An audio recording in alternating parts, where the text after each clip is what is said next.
Breaking news for you from the Amhara region of Ethiopia, where government is trying to restore law and order. Regional government requested federal support a few days ago. Then state of emergency was imposed. Regional president Yilkal Kefale is going to be removed. We have received some details for you. Who is removing him? Amhara Regional Council. Is he not interested to work? Several questions. Where is he from? From Gondar, Gurjam. And secondly, a human rights organization has published a 73-page long report. Hundreds of Ethiopians have been killed on Saudi Arabia-Yemen border. Alarming revelations by this human rights organization details for you. Firstly, viewers, lot is happening in the Amhara region these days, where leading the region is a difficult task. To work as regional president, to work as zonal heads, to work as prosperity party leaders is not easy in the Amhara region these days. Why? Because Fano factions have clearly said that government officials supporting Ethiopian military in the operation against Fano fighters are legitimate targets for Fano fighters. So assassinations are happening. Families of these government officials are being contacted and threatened to. Top police officers are being attacked, like regional police chief came under attack near Bahirdar. Zonal level prosperity party leaders, government officials being assassinated too. Girma Shatila assassinated a few months ago in North Shore. He was a top Amhara prosperity party member. Then police chiefs, Debre Birhan police chief, Dejan police chief, and Sokia Wareda police commander assassinated. Some prosperity party officials killed too. So it's not an easy task to be part of the government these days. Yilkal Kefale is the regional president. He was elected as the president of the region in 2021. I remember he replaced Aganio Tishagar. Aganio Tishagar now is Speaker of House of Federation. When Tigray fighters entered Amhara region in 2021, Agano Tishagar was leading the region. And people criticized him that he could not lead his people in the time of war against Tigray fighters, because Tigray fighters managed to capture Waghimra, North Wollo, South Wollo, parts of North Shore, parts of Oromia Special Zone. So Yilkal took office in 2021. Yilkal is from Gojam, and Amhara regional capital is in Gojam too, Bahirdar. Yilkal speaks less. He is a silent type of guy. He offered dialogue to Fano fighters a few weeks ago. Before the imposition of state of emergency, Ethiopian Amhara regional government offered dialogue to Fano fighters. An Amhara regional council meeting was held, and there Yilkal took a soft position. He offered dialogue to Fano fighters. No positive response came from Fano fighters. Fano fighters kept on advancing. They took control of main cities. Then Yilkal sought the support of Ethiopian federal government, and state of emergency was imposed. Since then, regional government is largely dysfunctional. Basically, command posts of Ethiopian National Defense Force are running the entire region. And then we saw that federal government projected Sima Tirone as the top man in Amhara region. Sima Tirone's press briefings were aired by Fano TV, ETV, etc. His statements were broadcast by Ethiopian news outlets.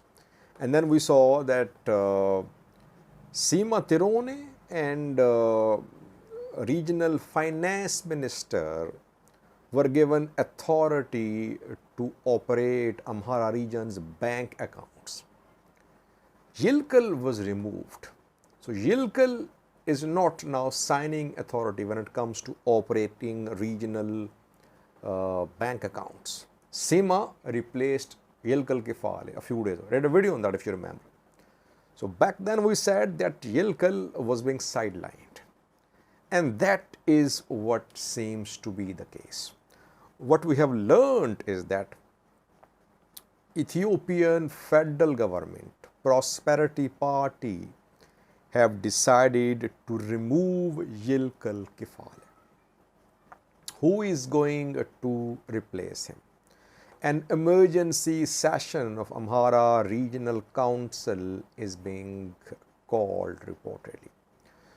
I think new regional president can only be elected by Amhara Regional Council, though under a state of emergency proclamation, maybe federal government can make some appointments too in interim capacity. If you remember, when there was war in Tigray and state of emergency was imposed there, back then federal government appointed interim regional president. And these days, Abraham Bale these days is working as defense minister of Ethiopia. I think he served as interim president of Tigray. He was not elected by any regional council. He was nominated by the federal government under the state of emergency proclamation. So again, either federal government will try to get approval of a new president from a regional council, or then it can appoint someone in interim capacity. That is what we have learned. Does it mean that Yilkal failed, or does the removal of Yilkal mean that he is not interested in working? It is difficult for any regional, anyone to lead the region these days. Yilkal is from Gojam, and in Gojam things are not under full control of the government. In Gojam, Fano fighters are very organized. They are putting up stiff resistance. Fano fighters very much in contact with people too. So in his home constituency, Gojam, Yilkal is losing public support. People, obviously, the majority of them support Fano fighters. So maybe Yilkal has decided to say goodbye. Why? Because he is being sidelined. Amhara regional government is now being led by Sima Tirone. Federal government wants someone like Girma Shitila, someone who can publicly support federal government's position, federal government's narrative about what is happening in the Amhara region. Yilkal has been silent, calling for dialogue. He is not openly supporting federal government's position. Sima is trying to be the new Girma Shitila, but I think federal government now wants to elect or appoint a new president. Decision has been made reportedly. Some names are in circulation who could replace Yilkal. Yirga Kabbede is one of these names, though unconfirmed. Several names are being floated, but no confirmation. Reportedly, now it seems Yilkal is going to be removed. Let's see how Amhara Regional Council responds. If regional council is working, it has not been suspended. It is working under the state of emergency proclamation. Let's see, maybe Amhara Regional Council shows its support for Yilkal Kifale. It's not easy for Prosperity Party, for federal government to remove Yilkal through Prosperity Party. Though Amhara Prosperity Party is split, people like Sima and others, they are federal government's allies. So maybe a new faction has emerged in Amhara Prosperity Party which wants to remove Yilkal. We'll update in coming videos of yours. So far, what we have learned is that Yilkal is going to be removed. Amhara Regional Council emergency session has been called. Second viewers, hundreds of Ethiopians have been killed since last year. No one speaking from Ethiopia, but human rights organizations are speaking. Human Rights Watch has published a report.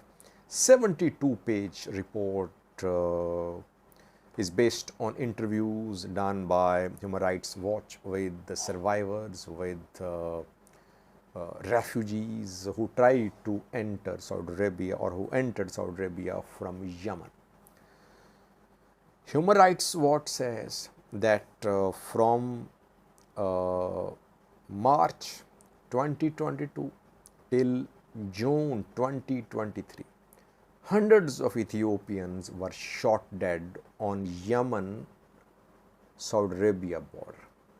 These Ethiopians were trying to enter Saudi Arabia from Yemen. But on Yemen-Saudi Arabia border, Saudi Arabian border guards opened fire.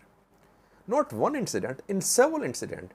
It seems to be a regular practice adopted by Saudi security forces deployed on border, that whoever tries to enter Saudi Arabia from Yemen, they open fire. Hundreds killed, according to Human Rights Watch. And hundreds killed since last year, but in the last few years, thousands have been killed, according to Human Rights Watch. Human Rights Watch contacted Saudi Foreign Ministry to get Saudi government's position about this report. Saudi government did not respond. There are around 0.75 million Ethiopians living in Saudi Arabia. Around 750,000 Ethiopians living, working there. Almost half of them entered there illegally. So illegal migration from Ethiopia to Saudi Arabia is not something new. But Saudi Arabian border guards are ruthlessly killing Ethiopians, according to Human Rights Watch. Let's see what Ethiopian government does. Will the government raise this issue with Saudi government? Saudi Arabia and UAE are key allies when it comes to international relations. PM Abiy warmly welcomed UAE's ruler Mohammed bin Zayed Al Nahyan 2 days ago. Unprecedented welcome to MBZ in Ethiopia. But in Saudi Arabia, Ethiopians are being massacred on Yemen-Saudi Arabia border. Let's see, will the government raise this issue? We'll try to update you. Thank you for watching.